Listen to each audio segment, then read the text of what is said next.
What's up, everybody? It's Zach from Switch Force, and while Nintendo refuses to announce anything new, I thought it was very important that I remind you 2020 still has Switch games beyond Animal Crossing New Horizons. And so I dug through the release calendar and found my 10 most anticipated Switch games of 2020, even though Nintendo refuses to announce anything. Now, I'll be honest, I was a little hard-pressed to find 10 really worthy games. It's picking from slim pickings, but there still are some juicy titles in here, so fear not. Even if Nintendo decided to go completely dark, which they won't, you still got stuff to look forward to. Let me know in the comments down below what your most anticipated games for Switch in 2020 are. Maybe some of mine are some of yours. Maybe you got ones I missed or just feel differently about. Let me know. Hit that like button if you enjoy the video. It does help out the channel a lot, and we appreciate it. Let's kick things off by saying this is my personal list. Don't be offended. Don't be upset. Some games that you love, I won't like as much. But the good news is there are so few Switch releases lined up that probably most of the ones you like are going to be on this list, so we should all agree at least about the contents, maybe not the order. I'm kicking it off with number 10, Bayonetta 3. Now, Platinum Games says Bayonetta 3 is moving along swimmingly, and the game is expected to be out this year in spite of seeing no gameplay yet. We have that reveal trailer. That's it. Now, the reason this is number 10 on my list is because I feel like I've had my fill of Bayonetta and similar type games as of late. If this one does a lot different, looks really cool, has some really unique environments, I might be brought back on board, and I could see this thing being fish hooked straight up the list, pulled with that rod to number 2 or 3. But for now, I'm going to keep it conservatively at number 10, just because, like, I don't get that worked up about another Bayonetta. I know a lot of people get really worked up about Bayonetta, specifically Bayonetta. She's just one of those kind of women. But I'm going to leave it at 10. Number 9 for me is LEGO Star Wars The Skywalker Saga. And normally a LEGO game wouldn't make my list. But first off, it's one of the only third-party games that is committed to releasing on Switch day and date as far as we know, which is exciting, and it's one of the only third-party games that's new and not a port of something from a past generation or a past entry in a franchise. This is a new game, a new entry in a franchise that loves the Switch, and I think it's going to be really good. I saw this at E3 2019. They are reworking the formula yet again, and when LEGO and Traveler Tales does that, usually yields great results. When they decided to level up their LEGO games a couple of years ago, we got really awesome ones, starting with, like, I love the LEGO Movie game.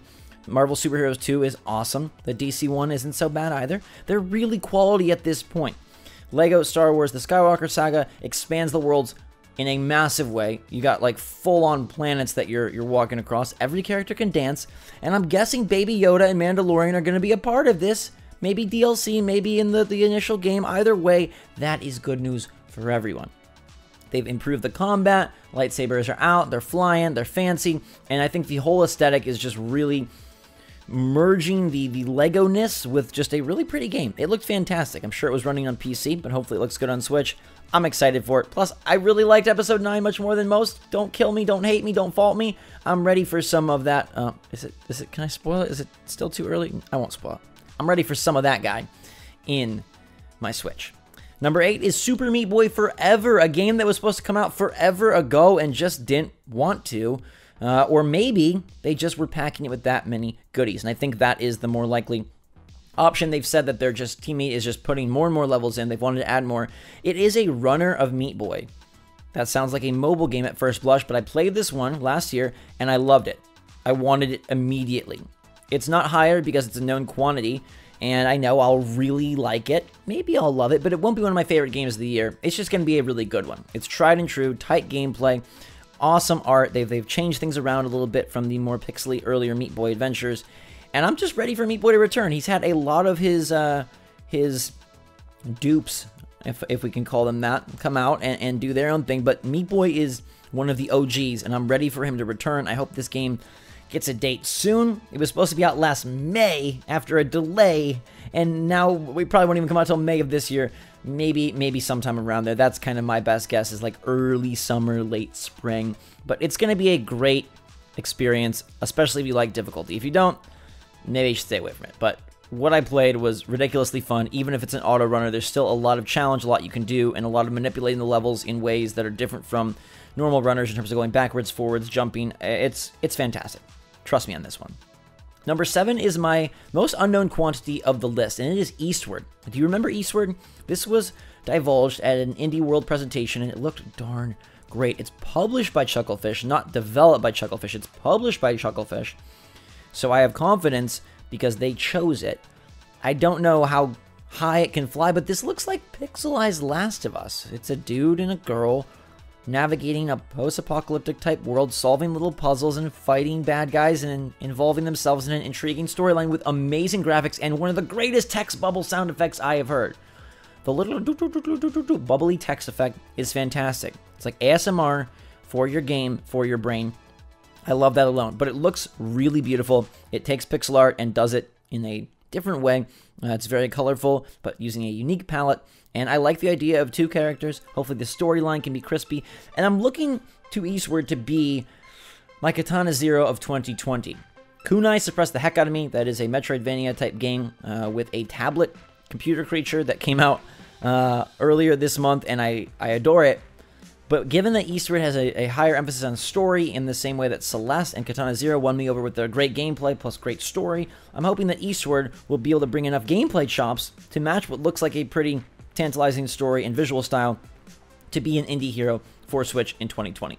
No release date. It says early 2020. It's, you know, the clock is running out in early 2020, but everything's getting delayed nowadays, so can't blame them. Number 6 for me is Bravely Default 2. I'm really intrigued by Bravely Default 2. I'm not the biggest fan of Bravely Default or Bravely Second. I like the games, but I'm jonesing for a new RPG that mixes it up. And I think Bravely Default 2 coming over from handheld to handheld plus, aka the Switch, is going to be a really nice move. And this one is pegged to hit in 2020. If it can bring a little bit of creativity and modern instinct to the JRPG formula, I think it could be really fun.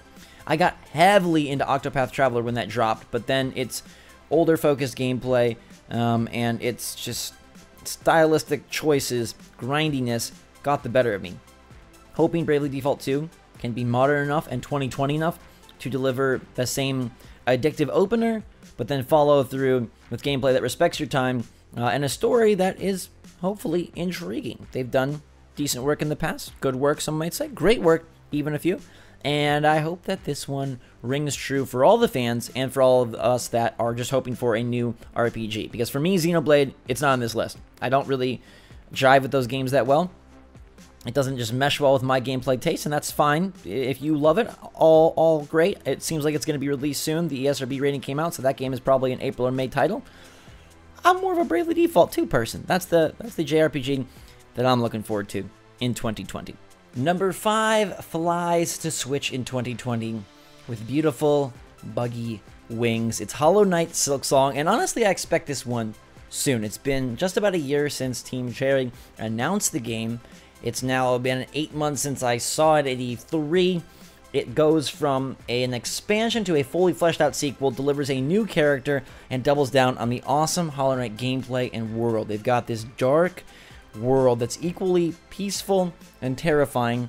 It is a masterwork in indie game design, and if they can do it again, then this game may just take the indie crown for 2020. You know, if Eastward can't do it, and if Kunai doesn't hold on, I easily could see Hollow Knight Silksong being my favorite, and your favorite, and most people's favorite eShop title of the year.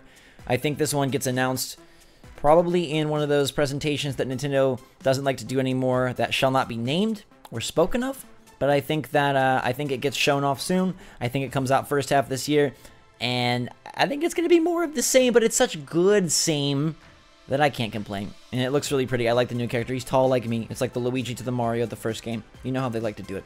It's going to work out wonderfully. Number 4 is Animal Crossing New Horizons. It's that Tom Nook getaway package making its way to my Switch. And I swear, I'm going to try my hardest to love this one. I'm going to do my darndest to enjoy this. I'm not the biggest Animal Crossing fan. I don't like time waster type games. Probably shouldn't call them that. But I don't like games in this style. I know they're so awesome for so many people, but I'm going to try to make it awesome for me because there's some new things that they showed off recently that I think looked really, really nice. You got that terraforming of your island. You got those mystery islands you can dodo flight your way to. You got creatures you can invite, different kinds of creatures. That elephant is cute. That bug is wonderful. I'm really about this world.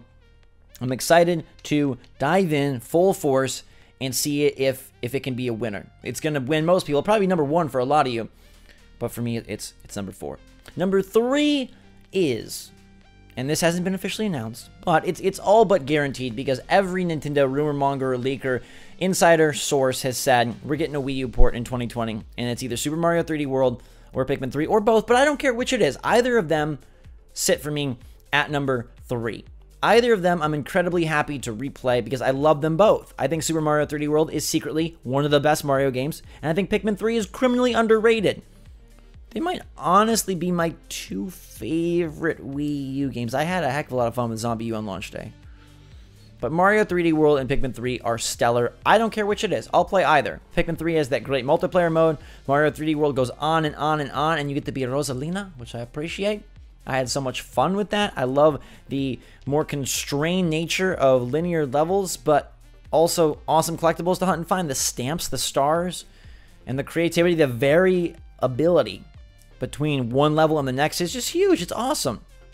So I'm down to, for better or worse, pay again, play again, and I'm sure we get one of these at some point this year. Number 2 for me is No More Heroes 3. Yes. Yes, yes, yes. I thought we'd get this game a couple years back. Instead, we got a spin-off that helped probably fund this with both support and capital. And dude, it's going to be chaotic and crazy. Yeah, all the jokes may not hit. They're not for me either sometimes. But it will deliver insane action and probably some moments you'll never forget. For a multitude of reasons. But it's going to be a good one. It's going to be a more under the radar, obviously, than Nintendo's mainline stuff.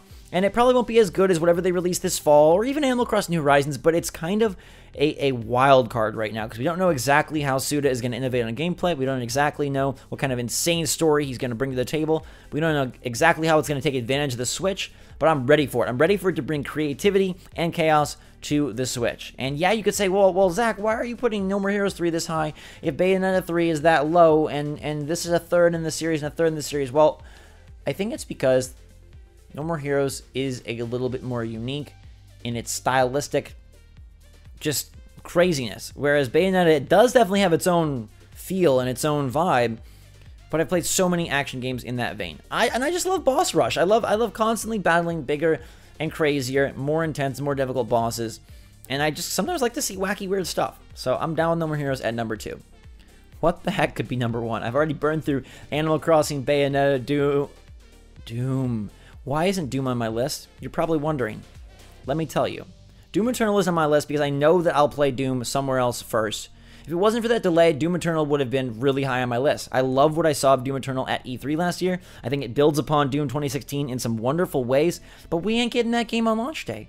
And I don't even know when we're getting it. Heck, I could see this thing slipping all the way to fall. And if that happens, I'm not waiting 6 to 9 months to play the game on Switch. I fully expect Bethesda and Co. to do a wonderful job.